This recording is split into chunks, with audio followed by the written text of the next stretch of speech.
now? Ano ang pagkakabalahan? I'm good. Kakatapos ko lang mag-film ng movie with Sue Ramirez and yung next movie ko, tama ko siya, si Miss Janine.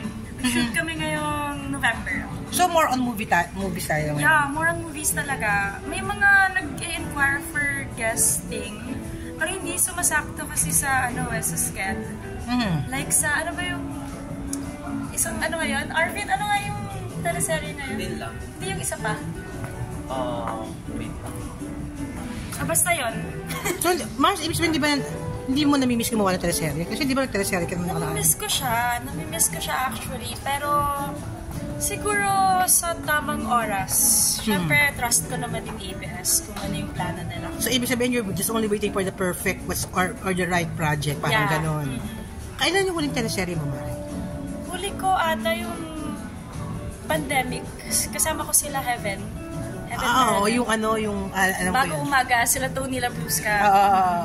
Pero syempre nakakamiss yung teleserye. Nakakamiss, pero okay din. Movies sunod-sunod naman. So, super okay. So, doon ka na muna sa pelikula. Yes, diba? pelikula muna tayo.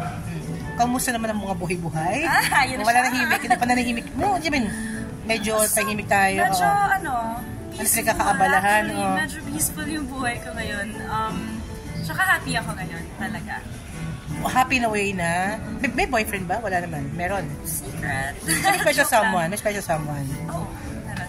Non-showbiz. Mas maganda pag non-showbiz. Yeah, oo. Bakit?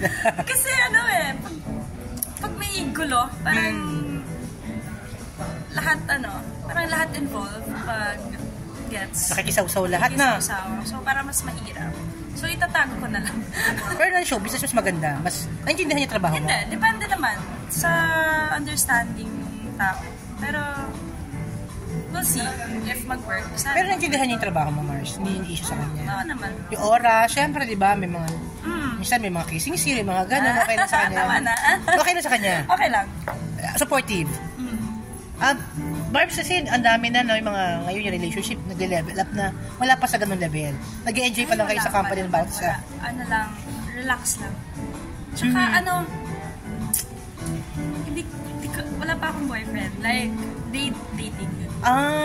Mas maganda yun. Kinikilala mo muna mabuti. Kilalanin muna, tapos saka na. Diba? What are the lessons you learned from your past relationships na ina-apply mo ngayon? Kung paano ka sa isang panibagong pakikipagrelasyon? Things learned from... Sa akin siguro kasi nung last time, sobrang alam ng lahat. So parang ang daming nakikialam, ang daming may input. So mas okay for me ngayon pag private para kung ano yung kailangan yung ayusin. Okay. Kayong dalawa. Mas maganda, no?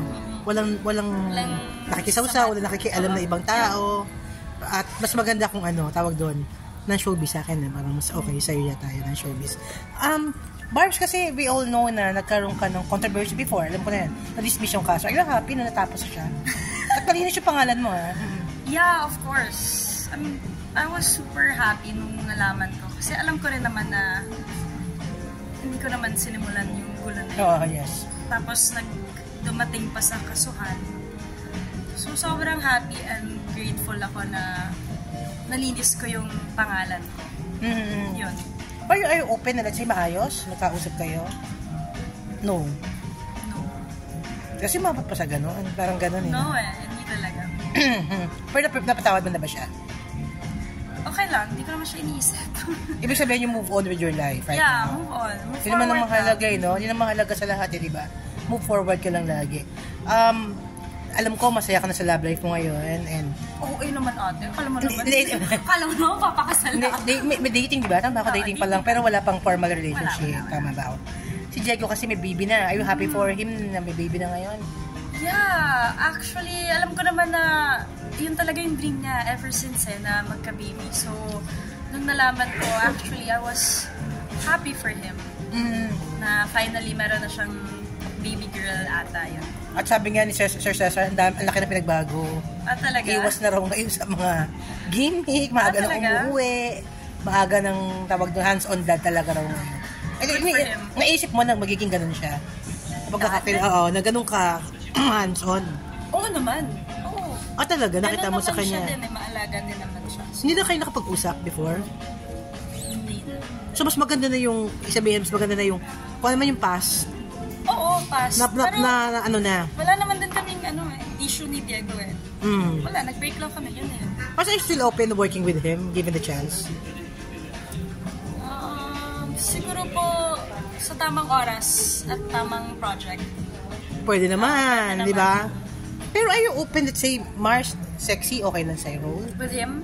No, with other, pero medyo daring, ha? Depende siguro sa kung gaano ka daring. Siyempre, yung magtitira ka pa rin ng, alam mo yun, respeto sa sarili mo. Ganon. Yun naman mahalaga yun, ha? Pero sa'yo, okay lang kung may breast, pero kailangan sexy na. Hindi kaya yun. Ayoko ng ganun. Hindi ko kaya yung ganun. Tsaka probinsyana yung family ko. So talagang hindi talaga pwede. At saka ako din, ate, ayoko rin. Ano lang, kiss-kissing scene. Pero yung mga sobrang... Pero yung kita na yung... Mga, kung may kailangan ka. Huwag na lang. Maghintay lang tayo sa mga... Pero kasi daming mga artista lumilipat na ng iba-ibang istasyon, di ba? Alam naman natin yun.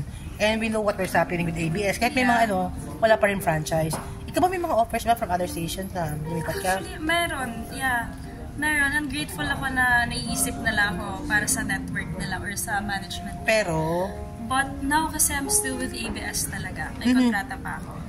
Pero kung sakasakali matapos ang kontrata, pwede bang mag-isip ka na lumipat? We'll see. Siyempre, business eh. Kung saan... may trabaho. May trabaho.